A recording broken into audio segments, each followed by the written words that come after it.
So I hope everyone found Love at First Bite, the 1979 film, entertaining. It's pretty cheesy, and we'll talk about that in a little bit. But it's certainly one of several different kinds of comedy vampire films I could have shown. There's even one called Once Bitten, starring Jim Carrey, a very young Jim Carrey. But I picked this one, and I think this is a useful film in terms of the differences between satire and parody and how comedy plays out in this film, and which will be our last kind of official comedy film. So Love at First Bite is a parody of vampire films, not a satire. So a parody is essentially just making something into a joke, where a satire is more directly making a commentary on the original work. So what you can say about Stephen Colbert, if you've seen any of the Colbert Report, he is satirizing conservative commentators, whereas he's not necessarily just doing a parody, because a parody is just intended to be funny. So if you want to know of some other examples of film parodies, so many of you are probably not familiar with the movie Airport, but you might be familiar with the movie Airplane, which was a parody of Airport. You might be familiar with Top Gun.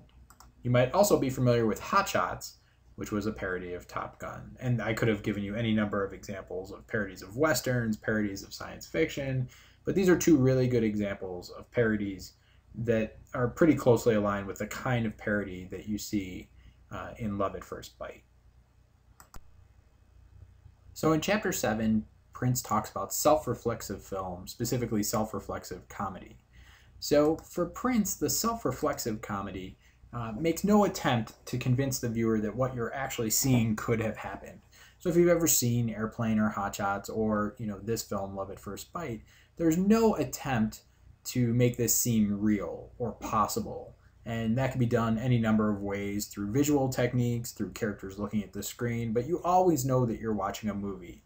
And there's really no effort made to convince you otherwise. Whereas realistic movies, and of course realistic comedy, let's say like a Woody Allen comedy, are trying to be real as opposed to self-reflexive. Self-reflexive film can be either comic or didactic. We're mostly concerned with self-reflexive comedy in relative to Love at First Bite. And again, a good hallmark of the self-reflexive comedy has characters speaking to the camera. Bertolt Brecht was a playwright, and he is more commonly associated with didactic self-reflexive film, but we don't have to worry as much about that. But it is important to know that the didactic self-reflexive film is associated with Brecht. Examples of self-reflexive comedies, you might not consider all of these films to be comedies, but certainly Prince does. So Austin Powers, Grindhouse, Kill Bill. Again, there's no effort to make you think that these are real. They're over the top. They're very conscious of the fact that it's a film, and you're supposed to be conscious of that fact as well. So it's important to know what Prince says about acting. And he says many, many things about acting. So you should read all of Chapter 4 to get a full sense of the scope of acting. But these are some of the highlights. Prince talks about the different kinds of people that are involved in films. They can be stars, they can be supporting players, they can be extras. Some stars have greater range than others. So you think of someone as like Meryl Streep or Anthony Hopkins as having enormous range. They can play any number of different characters. You might think of someone, and I certainly do, Al Pacino, Jack Nicholson, Robert De Niro, great actors. I find their range to be somewhat limited, and I find their characters to be almost always the same. I enjoy their characters, but I don't think that they demonstrate the kind of range that someone like Meryl Streep, or even someone like the late Philip Seymour Hoffman, great amount of range. So there are two kinds of approaches to acting that Prince discusses. There's method acting and the kind of technical approach to acting. So if we're talking about method acting that came out of Lee Strasberg's workshops, method actors are very emotional. They are connected to their characters in ways that some people would characterize as unhealthy. You can think of someone like Jim Carrey as a method actor. Prince gives us other examples, including Marlon Brando, James Dean, Paul Newman, but they're very emotional portrayals. They often completely turn into the actor, turn into the character that they're playing. And sometimes they want to be addressed only as the character they're playing. It's kind of bizarre to experience, but it is a very common form of acting. The technical approach is really just kind of doing the behavior and dialogue that's in the script, which can be done very well, but is not method acting. It's much less emotional, and if you've ever seen James Cagney was considered a very good technical actor. Most actors use some combination of method and technical. There are very few people that are purely method or purely technical. The best actors have elements of both. I would also take some time and read what Prince has to say about other forms of acting, other types of performances.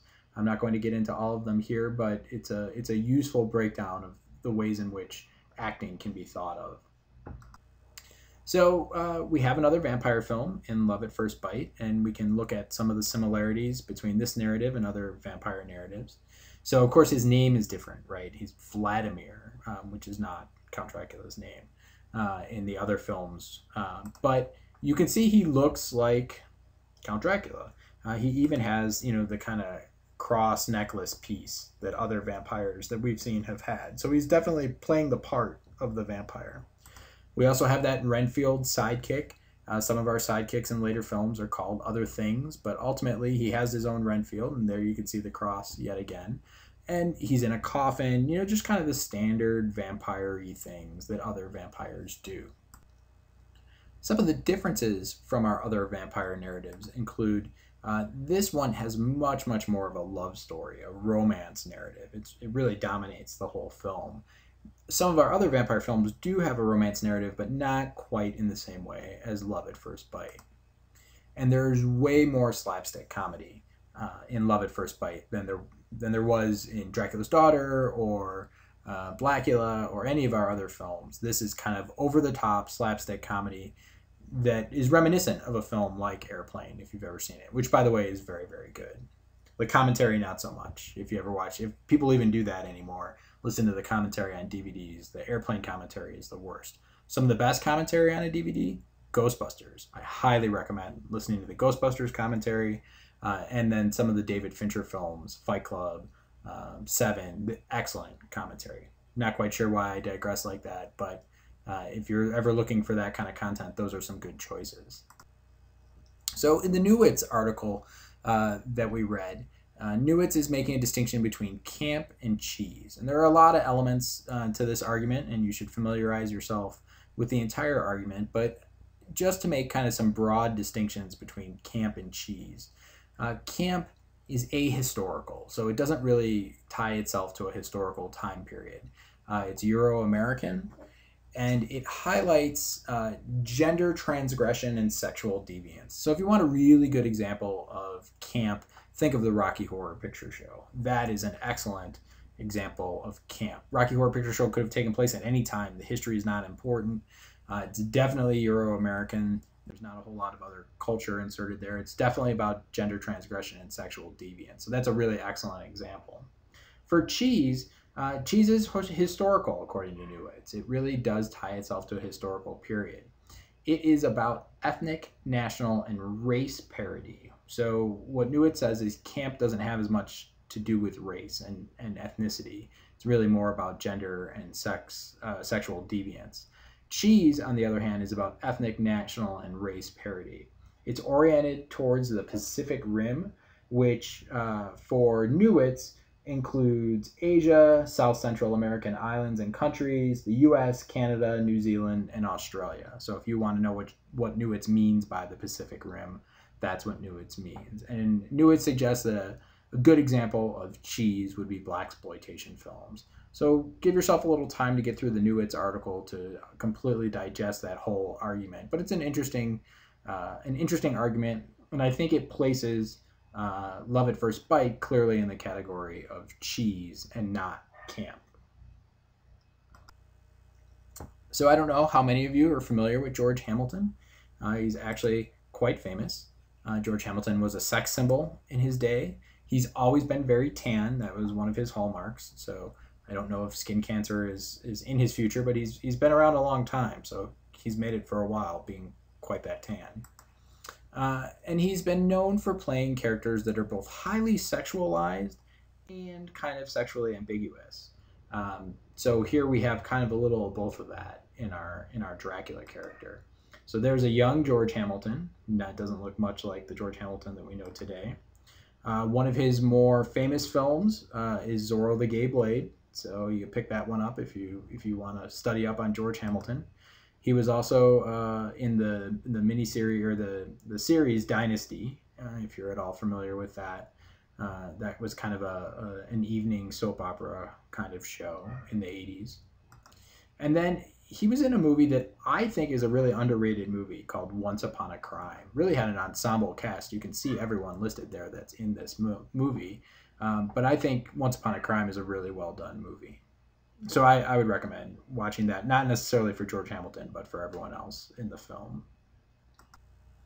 Susan St. James, who we saw in Love at First Bite, not known for her film career, but is known for her role in the TV series Kate and Allie. And here you can see the DVD cover of Kate and Allie. So a very different Susan St. James than we saw in this film. That she's not really sexualized in that series at all. So, if you Google the term Love at First Bite, you will get a lot of hits. You'll find bakeries, you'll find candy, you'll find Valentine's gifts, you'll find event catering. I enjoy this one, the Love at First Bite cookbook. It was based on Twilight, which we will watch later. There's a little Valentine's card, Love at First Bite. Mother Mercy's album, Love at First Bite. More catering, and then there's a series of Harlequin romance novels titled Love at First Bite. If you've read any Harlequin romance novels, they're pretty trashy, but it's interesting to see Love at First Bite pops up there as well. So what are the key takeaways of Love at First Bite? Well, Love at First Bite is a parody and not a satire, so it's just poking fun at the genre without making a political commentary about it. It's important to know what Prince says about comedy and also what Prince says about acting, so make sure you look at those parts of the textbook. George Hamilton, the star of Love at First Bite, was a popular sex symbol in his time and still pops up every now and then in film, so it's important to know what George Hamilton has done in his career. And give yourself some time to get through the Newitz article and look at what Newitz is saying about camp and cheese and what examples she offers of both.